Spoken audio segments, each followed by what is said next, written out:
Hello and welcome to Economics Unit 1, pages 37, 38, and 40. The main idea of this video is going to be all about debt and why we go into debt. So first up is big ticket items. Big ticket items include durable goods, which are goods that we expect to last longer than 3 years. And to pay for these, we often take out what's known as installment debt. That means instead of paying for something all at once, like just here's my card, just run it all at once, or my debit card, or here's cash, you pay it off in multiple payments, maybe over a number of days, or a month, or many months, or years even.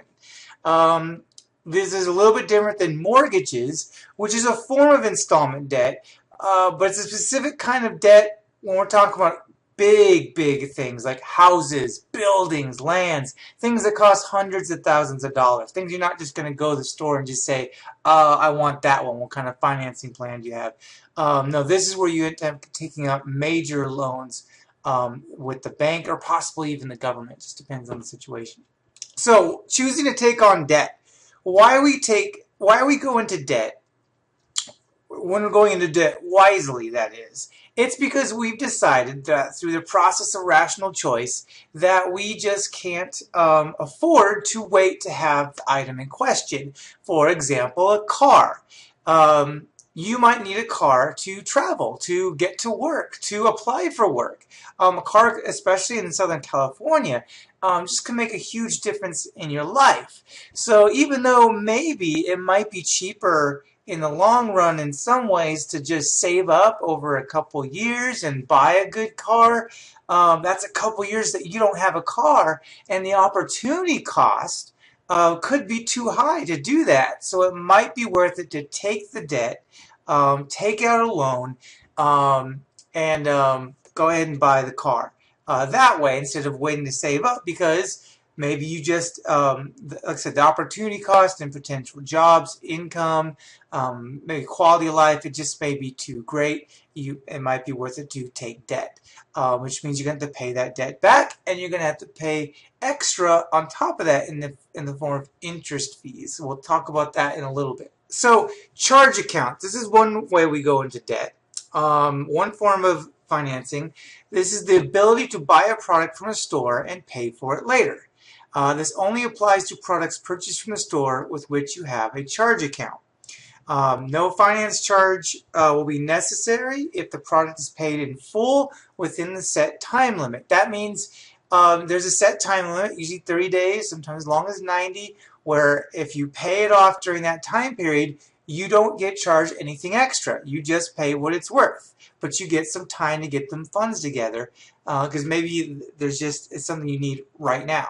Like for example, if your laundry machine's broken and you need it right now, and you know you're not going to get paid for maybe another week or two, maybe you get a charge account with that company that's selling it so that you could pay it with your next paycheck, but you get the machine right now so your clothes aren't getting smelly and dirty and you don't have to go to the laundromat, which may or may not be realistic or even more expensive than just buying it in the long run. So that's why you might take out a charge account.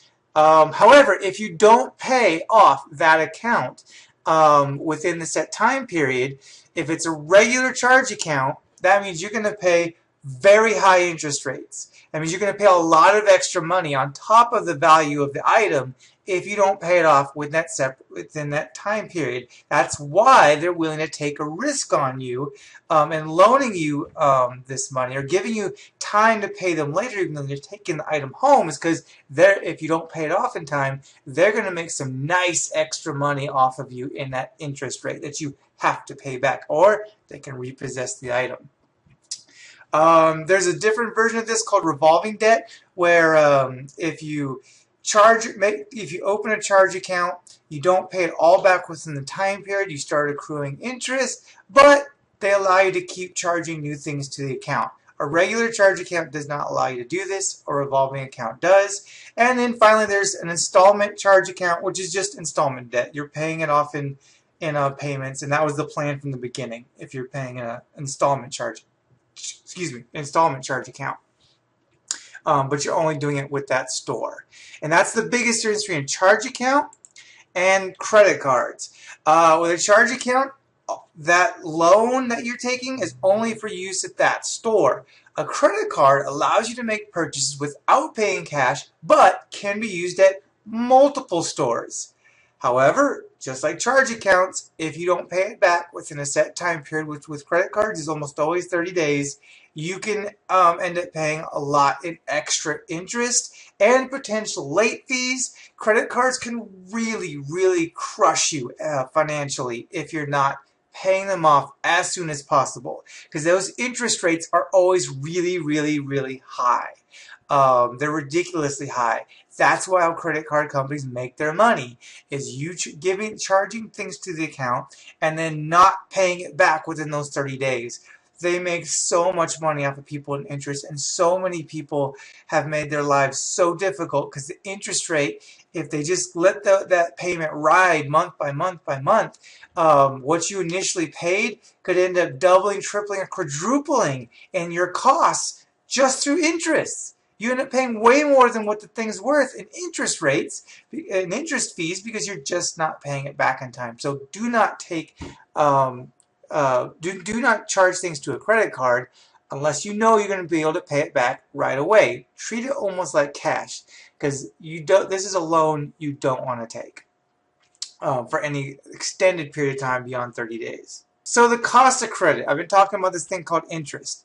Before we talk about interest, first, principal. Principal is the value of the item that you're charging to the charge account or credit card. So if you buy a laundry machine and it's $500, then and you take it out in credit, whether a credit card charge to a credit card or charge to a charge account, that's principal, that $500. And let's say at the end of the month you pay off 50 of it. You have $450 left. Your principal is now $450. How much you still owe from the original value, that's the principal. Interest is how much you owe in addition to the value of the item, and that's the cost of credit. That's why companies will loan you money, because they profit. They profit through the interest. Now, there's two ways interest can be expressed. One is through a finance charge, which is in dollars and cents. That's just a flat fee, like $50, $25, $75. And any time that you don't pay it back in time, or you make a late payment, you get charged a flat finance charge in dollars and cents. It doesn't matter how big the principal is or how small it is. The finance charge just stays the same according to the original contract and agreement. Then there's annual percentage rates. This is where people can really get into a lot of trouble. This is expressed in percentage rates. So the smaller your principal is, the less you're going to pay. The more your principal is, the more you're going to pay in interest rates, because it's based on percentages. So let's say you owe $500 in principal and you have 10% APR, annual percentage rate. 10% is $50, so if you don't pay it back by the end of the month, you're going to owe $50 getting added to your total bill.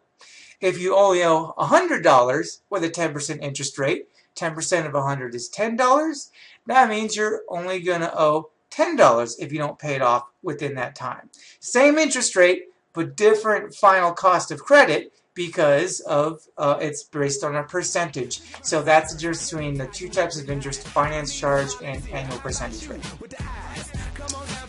And that's it. If you have any questions, ask your teacher in class, and I'll see you soon. Thank you.